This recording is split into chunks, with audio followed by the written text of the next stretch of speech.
இந்த வீடியோவை பார்க்கும் இந்த நிமிடம் ஒரு கோயின்சிடன்ஸ் இல்லை.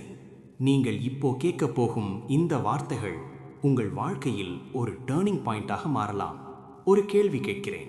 நீங்கள் தினமும் குடிக்கும் தண்ணீர் உங்கள் வாழ்க்கையை மாற்றும் சக்தி கொண்டது என்றால் நீங்கள் அதை இதுவரை கவனிக்காமல் விட்டீர்களா? இந்த வீடியோவில் நாம் தண்ணீரை குடிக்கப் போவதில்லை. நாம் தண்ணீரை சார்ஜ் செய்ய போகிறோம்.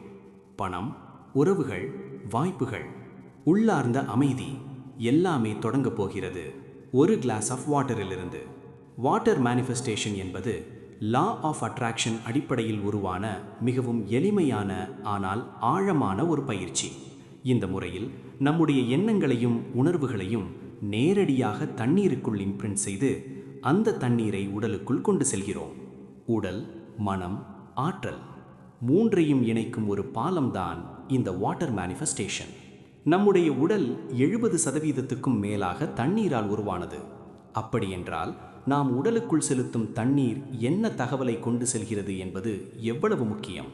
பல ஆன்மீக மரபுகளிலும் பல ஆய்வுகளிலும் தண்ணீருக்கு நினைவாற்றல், வாட்டர் மெமரி இருக்கிறது என்று கூறப்படுகிறது. நீங்கள் தண்ணீரை கோபத்தோடு பிடித்தால் அது ஒரு தகவல். நீங்கள் அதே தண்ணீரை அன்போடும் நன்றியோடும் பிடித்தால் அது இன்னொரு தகவல். Water never judges, it only records.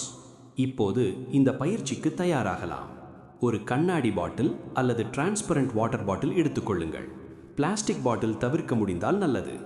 பாட்டிலில் சுத்தமான தண்ணீர் நிரப்புங்கள். இந்த நேரத்தில் மொபைல், சத்தம், கவலை எல்லாத்தையும் விட்டு வையுங்கள். இந்த 20 நிமிடம் முழுக்க முழுக்க உங்களுக்காக. இப்போது ஒரு காகிதம் எடுங்கள் அல்லது நேரடியாக பாட்டில் மேல் எழுதலாம். உங்கள் மேனிஃபெஸ்டேஷனை எழுதுங்கள். முக்கியமான விஷயம், எதிர்காலமாக எழுதாதீர்கள். ஐ வில் கெட் மணி, இது தவறு. I am receiving money easily and happily, இது சரி. ஐ வில் பி ஹாப்பி, இது தவறு. I am calm, peaceful and fulfilled, இது சரி. ஏனென்றால் யூனிவர்ஸ் ஃபியூச்சருக்கு ரியாக்ட் பண்ணாது, ப்ரெசன்ட் ஃபீலிங்க்கு தான் ரெஸ்பாண்ட் பண்ணும்.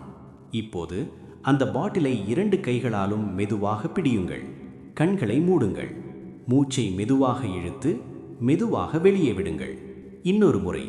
இப்போது நீங்கள் எழுதிய ஆசை ஏற்கனவே உங்கள் வாழ்க்கையில் நடந்துவிட்டது போல உணர முயற்சி செய்யுங்கள். அந்த சந்தோஷம் எப்படி இருக்கும்? அந்த நிம்மதி எப்படி இருக்கும்? அந்த உணர்வை தண்ணீருக்குள் அனுப்புங்கள். எமோஷன் இல்லாமல் மேனிஃபெஸ்டேஷன் நடக்காது. லாஜிக் உங்களுக்கு எக்ஸ்பிளைன் பண்ணும். எமோஷன் தான் யூனிவர்ஸுக்கு சிக்னல் அனுப்பும். அதனால் உங்கள் ஆசை நிறைவேறிய பிறகு நீங்கள் எப்படி இருப்பீர்கள் என்பதை இப்பவே உணருங்கள். ஸ்மைல் பண்ணுங்கள். உள்ளுக்குள் நன்றி சொல்லுங்கள். இந்த உணர்வே இந்த தண்ணீரின் உண்மையான சார்ஜ். இப்போது இந்த தண்ணீருக்கு நன்றி சொல்லுங்கள். தேங்க்யூ, நன்றி. உங்கள் வாழ்க்கைக்காக நன்றி. உங்கள் உடலுக்காக நன்றி. வரப்போகும் ஆசீர்வாதங்களுக்காக நன்றி. கிராட்டிடியூட் என்பது மேனிஃபெஸ்டேஷனை பல மடங்கு வேகப்படுத்தும் சக்தி. இப்போது இந்த தண்ணீரை மெதுவாக குடியுங்கள். ஒவ்வொரு குடிப்பிலும் இந்த சக்தி உங்கள் உடலுக்குள் பரவுகிறது என்று கற்பனை செய்யுங்கள். அவசரம் வேண்டாம், சைலன்ஸை உணருங்கள். இந்த வாட்டர் மேனிஃபெஸ்டேஷன் மெத்தடை தினமும் காலை அல்லது இரவு செய்து பாருங்கள். நம்பிக்கையுடன், எக்ஸ்பெக்டேஷன் இல்லாமல், ரிலாக்ஸாக. மாற்றம் நீங்கள் தேடி போக வேண்டியதில்லை, அது உங்களை தேடி வரும். நினைவில் வைத்திருங்கள், நீங்கள் குடிக்கும் தண்ணீர் உங்கள் விதியை மெதுவாக எழுதி கொண்டிருக்கிறது.